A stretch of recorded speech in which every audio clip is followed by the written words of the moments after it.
የገዛባታችሁ ማታ ማታ እንቅልፍ በወሰዳችሁ ቁጥር ወደ ክፍላችሁ እየገባ በጨለማ ቢነካካችሁ ምን ታደርጋላችሁ? ጥያቄ ለሴቶች። ይባስ ብሎስ የአባታችሁ እውነተኛው አባታችሁ ሳይሆን ሰይጣን መልክ ቀይሮ የመጣ ቢሆንስ? ዛሬ በአንድ አስፈሪ ቤት ውስጥ ስለተፈጠረ እጅግ ዘግናኝና መውጫ የሌለው ታሪክ አሳያችኋለሁ። ታሪኩ ከመጀመሩ በፊት ግን አሁኑኑ ቪዲዮውን ላይክ እና ቻናሉን ሰብስክራይብ በማድረግ ቤተሰብ ሁኑ። ጉድ የሚያሰኘውን ታሪክ አብረን እንመልከት።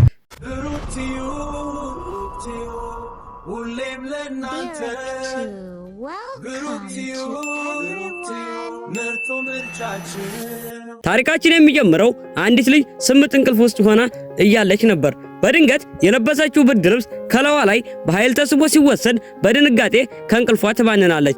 ለመነሳት ብትሞክርም አንድ ጨካኝ እጅ ጸጉሯን ይዞ መልሶ አልጋው ላይ ያጋድማታል። ቀና ብላ ስታይ የገዛ አባቷ ነበር።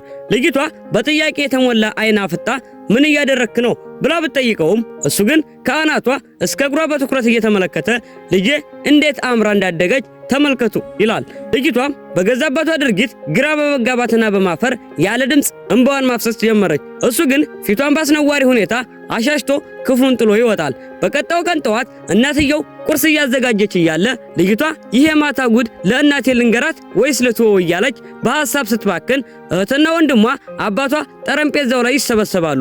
አባትየው ማታ ምንም እንዳልተፈጠረ ሁሉ በደስታ ሲጫወት ስታየው ትናንትና ማታ እንደዛ ሲያደርገኝ የነበረው ሰው ዛሬ ምንም እንዳላወቀ መምሰሉ ምንድነው ብላ በንዴት ቁርሷን ትታ ትሄዳለች። በዚህ መሃል የእናትየው ባህሪም ሌላ መልክ ይዛል። ምግቡን የሰራችበትን የብረት ድስት ክዳን ጠረጴዛው ላይ በኃይል ፈትፍታ ታስቀምጠዋለች። ቤተሰቡ በሙሉ በአስገራሚ ሁኔታ ሲመለከቷት እሷ ግን ለረጅም ጊዜ እንደተራበች ሰው ምግቡን በከፍተኛ ፍጥነት መብላት ትጀምራለች። ልጆቹ በእናታቸው ሁኔታ ክፉኛ ደንግጠዋል። ወንዱ ልጅ ምግቡን ጎርሶ ጨው በጣም ይበዛል ብሎ ሲተፋው እናትየው በንዴት ጨው የበዛበትን ምግብ አፉ ውስጥ እየከተተች እንዲበላ ታስገድደዋለች። ልጁም አባቱን በእርዳታዬን ሲመለከተው አባትየው በቃ ካልፈለገ ይተወው ይላል። ይሄኔ እናትየው ይበልጥ አብዳ ምግቡን መሬት ላይ በመድፋት እኔ የሰራሁትን ነገር አፋችሁን ዘግታችሁ መብላት አለባችሁ ብላ እያበደች ትጮኻለች። ታናሽ ልጃቸውም በፍርሃት ያለቅሳል። እንግዲህ አስቡት፣ ይህ ቤተሰብ ወደዚህ አዲስ ቤት ከገባበት ቀን ጀምሮ ሰላም የሚባል ነገር ፈጽሞ አጥተዋል። የአባት የተባለው አውሬ ሁልጊዜም ማታ ማታ ወደ ልጅቷ ክፍል እየገባ ያስፈራራታል። በሌላ ቀን ደግሞ ሱኒ የተባለችው ልጅ ሻወር እየወሰደች እያለ አንድ ሰው ከበሩ ጀርባ የቆመ ይመስላታል። የመስታወቱን እንፋሎት ጠረጋ አድርጋ ስታይ እህቷ ቆማለች። ክፉኛም ደነገጠች። ሁለቱም ወደ ክፍላቸው ገብተው ስለ አባታቸው እንግዳ ባህሪ እያወሩ እያለ አባትየው በሩን በርግዶ ይገባል። የካርቶን መቁረጫ ቢላዋ አውጥቶ ሊያርዳቸውና ሊያሳድዳቸው ሱኒ ገፍትራ መሮጥ ትጀምራለች። ነገር ግን አባታቸው ከፊት ለፊታቸው ተከስቶ የሱኒን ጸጉር ይዞ ከፎቅ ወደ ታች ይፈጠፍጣታል። እሷም ራሷን ስታ ትወድቃለች። ታናሽ እህቷ ሂንሁ በአንድ ጥግ ተደብቃ እያለ አባትየው መረሻ ይዞ ይፈልጋታል። ሱኒም ከራሷ መሳት ነክታ እህቷ ልታደግ ስትመጣ ግን አባቷ መዶሻውን አዘጋጅቶ ይጠብቃታል። ልክ ሊመታት ሲል እናትየው በጩኸት መጣ የአባትየውን አናት በመጥበሻ ትመታዋለች። ነገር ግን ምቱ ምንም ሳይመስለው በመዶሻው ሊያጠቃ ሲሰነዝር እሷ ትሸሻለች። መዶሻውንም በሩ ሰብሮት ይገባል። ጉዱ ገና ነው ወዳጆቼ። በዚህ መሃል እውነተኛው አባታቸው ከውጭ እየተጣራ ወደ ፎቁ ሲወጣ ይህ መዶሻ የያዘው አውሬ መዶሻውን ጥሎ ወደ ልጆቹ ክፍል ይገባል። እውነተኛው አባት ልጆቹ ጋር ሲቃረብ በፍርሃት ይሸሹታል።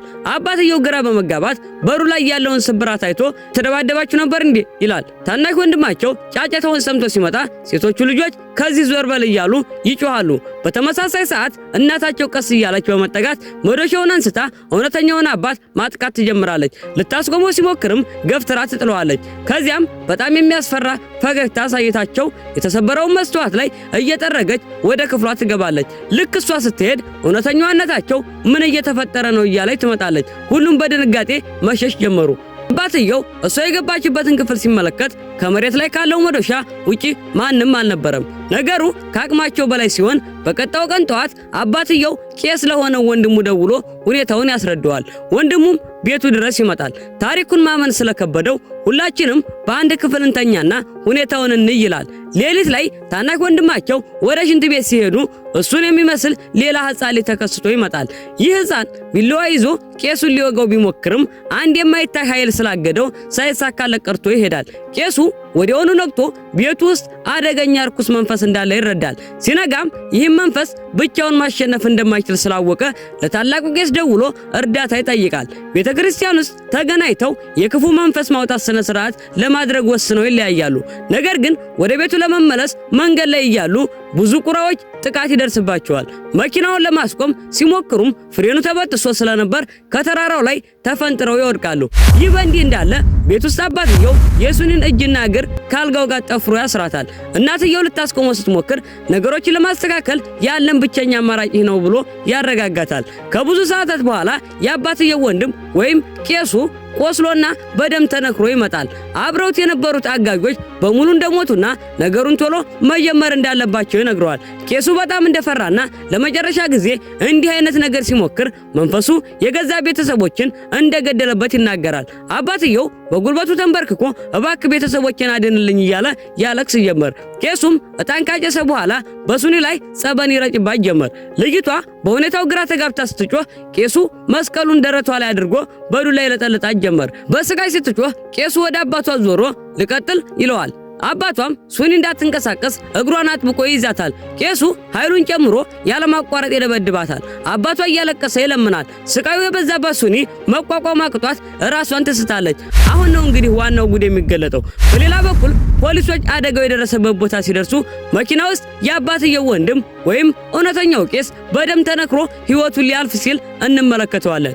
ይህ ማለት አሁን ቤት ውስጥ ሆኖ ልጅቷን እየደበደበ ያለው ቄሱ እውነተኛው ሳይሆን የቄሱን መልክ የያዘው እርኩስ መንፈስ ራሱ ነበር። ታናሽ እህቷ ሂንሁ ይህንን ስቃይ ማየት ስላልቻለች ቄሱን ለማስቆም ትሞክራለች። እናትየው ለባሏ እባክህን አስቁመው፣ ከዚህ በላይ ከመሰቃየት አብረን ብንሞት ይሻላል እያለች ስትማጸነው አባትየው ገፍትሮ ይጥላታል። ሚስትየዋ በንዴት አንተ እያገዝክ ያለው ለሰይጣኑ ነው፣ አንተም ከሷ አትሻልም እያለች ትነግረዋለች። በዚህ ጊዜ አባትየው አብዶ የሚስቱን አንገት አንቆ ሲያነሳት እሷ ከበስተጀርባው ያገኘችውን የአበባ ማስቀመጫ አንስታ አናቱ ላይ ተሰብረዋለች። ንዴቱ የገነፈለው አባት የሚስቱን አናት ከግድግዳው ጋር በተሰቀለው ፎቶ ላይ አጋጭቶ ይጥላታል። ዞር ብሎ ቄሱን ሲመለከት ቄሱ በሚያስፈራ ሁኔታ እየሳቀበት ነበር። አባትየው የተሸወደ መሆኑን አውቆ ከመንፈሱ ጋር ሊደባደብ ይገጥማል። ነገር ግን መንፈሱ በአንድ ሙት ይወረውረዋል። ልክ መንፈሱ አባትየውን ሊገድለው ሲል ከታሪኩ የተረፈው እውነተኛው ታላቁ ቄስ በሩን ሰብሮ በመግባት በጸሎት ኃይል መንፈሱን ያስቆመዋል።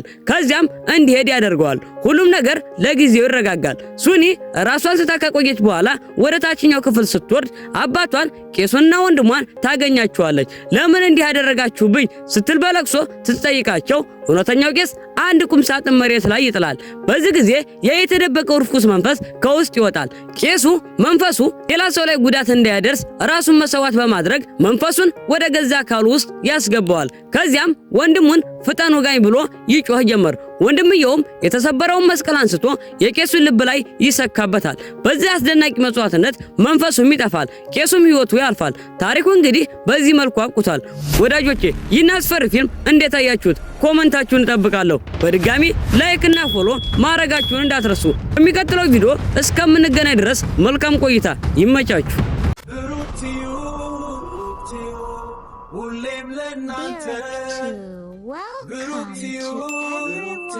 Welcome to everyone.